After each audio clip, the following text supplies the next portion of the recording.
Welcome back to Data Driven Recruiting. My name is Sophia Beck, and I'm with my co-host Tigran Sloyan. Hey, Sophia. So we talk a lot about measuring skills, right? So we talk about especially measuring developer skills because obviously that's what we do at CodeSignal. But one important topic which applies to everybody, right? Doesn't matter the job, doesn't matter the area, is personality assessments. And scientists and psychologists have been long researching this topic, and there is many different approaches to doing this. So I personally have been diving deeper and deeper into this recently, mainly because of sales recruiting. As someone who deeply believes in measuring pretty much everything, I want to find the most effective way to measure personality, and I thought it would be great to share that with our audience today. Yeah, sounds good. So to kind of get started, before we dive deep into like how and what, can we kind of touch upon why? Like, why is personality, like measuring personality, important in hiring the right people? Sure. I think, personality has a huge influence on where you could be successful, right? Everybody agrees there's no like right or wrong personality, right? Like with skill, there's like low skill people and high skill people, right? With personality, people are just different, and depending on what personality type and like behaviors and tendencies you have, you tend to be successful in certain types of jobs and not successful in other types. So like a fit, like, the type of a job that you're hiring for, and then whether people will be, set up for success and not have to battle every day. Like, this is not my thing. Exactly. Yeah. And as we go through some of the different personality types, I can actually give a little bit of color on what kind of someone with that kind of personality type, where would they most likely be successful or not be successful? Sounds good. Yeah. All right. So kind of walk us through like what type of personality tests are there, and then what are they all about? Yeah. So there is many different types, to be honest. Like there is, if you start counting all the different types, it would be insane. But there's three really popular ones, right? Like one is very much popularized, almost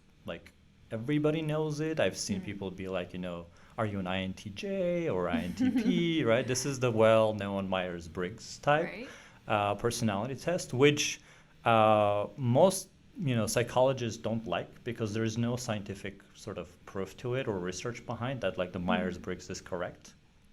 But a lot of companies use it, even a lot of well-known companies. If you read Ray Dalio's principles, like Ray Dalio founded Bridgewater Associates, which is one of the most successful investment firms in the world, and they use Myers-Briggs in combination with other assessments. So, and the way Ray puts it is that there is still a lot of merit to understanding someone's Myers-Briggs, even though it might not be like the exact scientific proof of someone's personality.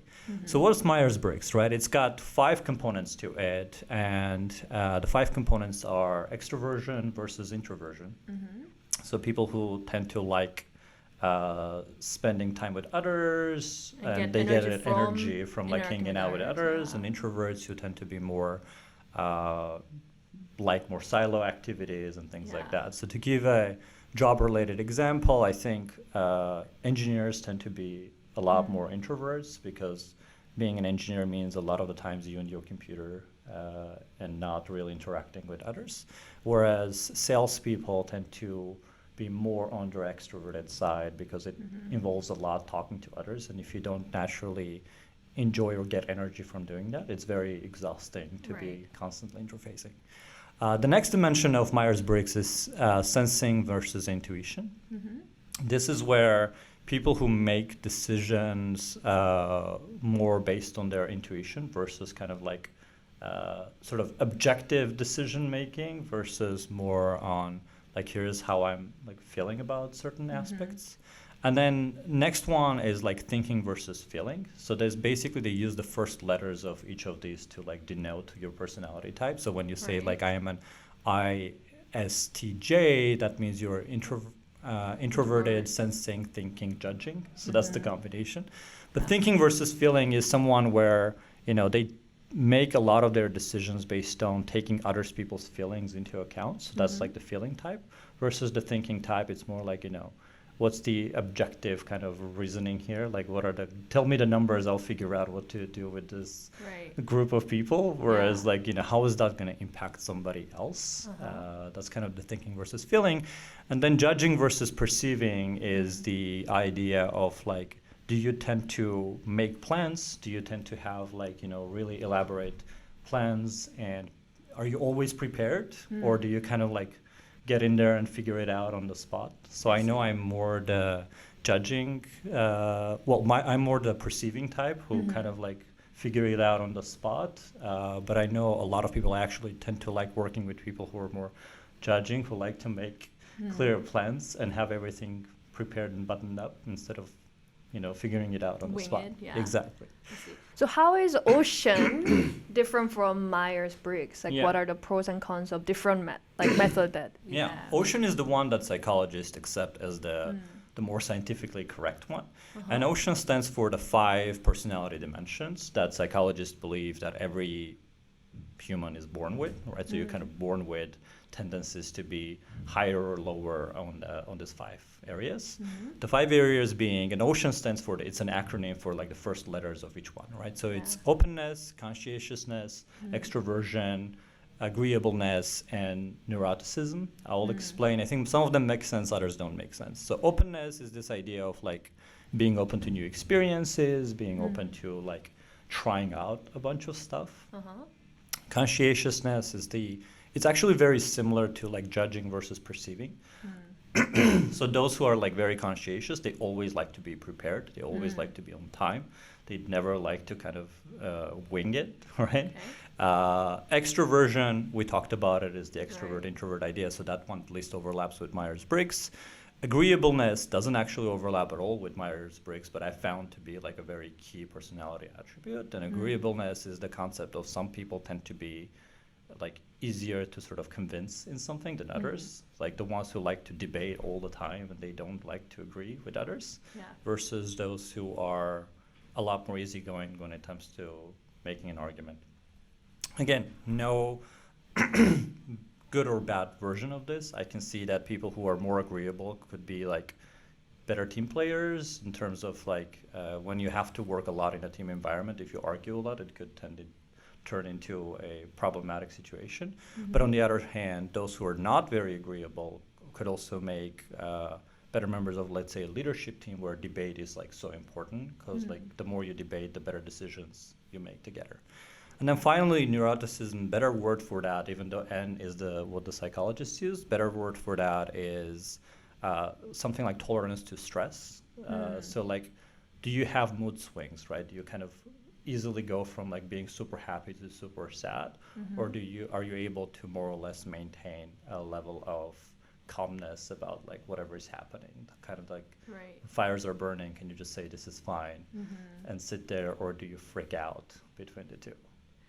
So in the Ocean, do you get more of a spectrum of each categories? Exactly. Exactly. You basically get a spectrum of like each category, like where you rank on openness, where you rank on conscientiousness, et cetera, et cetera. And even though most like online Myers-Briggs tests give you like one or the other, the best ones actually tell you a spectrum too. So they would tell you you're like 20% introvert and like 80% extroverted, et cetera, et cetera. Like that's the proper way, because nobody's like one or the other. You just tend to be on. It's not a black and white type. Exactly. Yeah. Okay. So finally, the one that's called DISC. I think this is the one which is not as popular as Myers-Briggs, not as scientifically proven as Ocean, but it's the one that's most relevant to kind of a work environment. So I think it's specifically adapted to say what kind of personality fits what types of jobs. So the specific attributes are tied to more work-related attributes. So the 4 of those, again, it's an acronym, right? So it's dominance, influence, steadiness, and conscientiousness. And to draw parallel, because these are in one way or another matching. So conscientiousness, same as the one in Ocean, same as the one in Myers-Briggs with judging or perceiving. Steadiness is the same as neuroticism, basically, right? So like, can you keep a steady hand when things are burning? Influence and dominance are a little bit different, and I think it's a mix of people who are more or less agreeable, right? So people who tend to be not agreeable also tend to rank high on dominance. Same goes with influence. Like people who tend to be less agreeable and more extroverted tend to be more influential within a workplace Okay. than others. So it's just a kind of a different ways to slice and dice it. And a lot of companies, including Bridgewater Associates, use DISC profile as well for like entry level evaluations. Got it. So, for our listeners who are mostly hiring managers and recruiters, like, what's your recommendations on how to utilize the personality test in the recruiting process? In one of our podcasts, we should actually talk about tools that let you do this because I've done a lot of research on that side as well. But in terms of how to utilize it, the first beginning step is to actually understand the structure of your team. So like what kind of personality types do you have in your team and who seems to be performing in what type of a role, as well as job specific. There's a ton of research around what types of jobs tend to be closely tied to what type of personalities. And once you've identified that, like using this as a part of your evaluation process during hiring, it could be at the beginning, it could be somewhere in the middle, but like having a fair, objective personality assessment to understand where would this person best fit, especially for entry level roles where you can place that person in many different roles. Like for example, looking at sales, like that person could easily go either in customer success or into sales, right? Like it's both are customer facing roles, Right. but the ones who go to customer success tend to have a somewhat different personality type than the ones who go into sort of that hunting. So it's like the hunting or farming kind of idea of like Right. those who tend to enjoy hunting more versus those who enjoy farming more. And having that understanding of their personality, which humans themselves don't normally have, helps you as a hiring manager place somebody in a role that they can be more successful in. Got it. All right. Well, thank you for your insights and thank you for listening in. We will see you next time.